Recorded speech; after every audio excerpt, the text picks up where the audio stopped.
हम करी खेला लगे सती के कहे खिलेना ये सखी का कही हम करी खेला लगे सती के कहे खिलेना ऊपर देखिए के कमरी ऊपर सन सन धमके पाजा में ले लाऊ बसे आजा गोपाल गज पेटिया में देखनी ना मौत खाती छपरा दीवान के लड़का मरल ले लेनी मुँह माटी सखी ले लेनी मुँह माटी छपरा दीवान के लड़का मरल ले लेनी मुँह माटी सखी ले लेनी मुँह माटी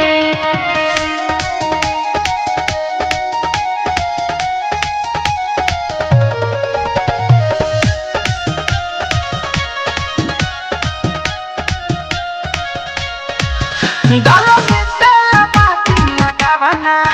नाक तेल उतपिया बिछावना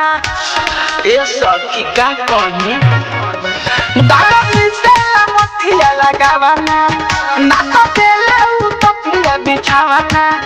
ऊपर देखिए के कमरी ऊपर सन सन धक्के पाटा में ले कोसी आजा गोपाल गज पेटिया देखली ना मन तो खाती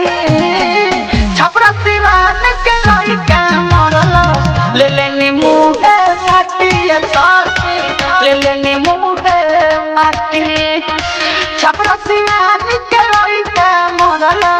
ले लेनी मुँह माटी सखी ले लेनी मुँह माटी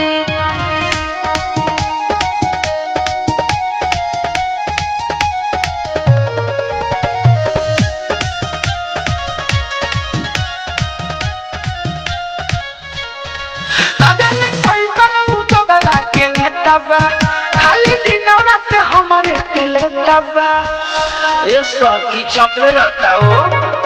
आजा के पैसा न उतो गला के ने दबा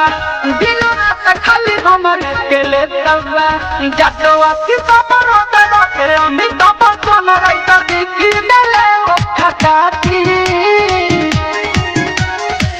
आजा गोपाल गज बेटिया देखनी ना मौत खाती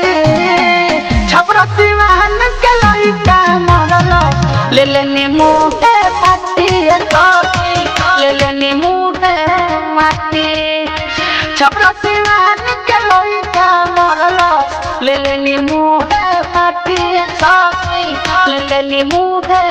माटी पिता कौन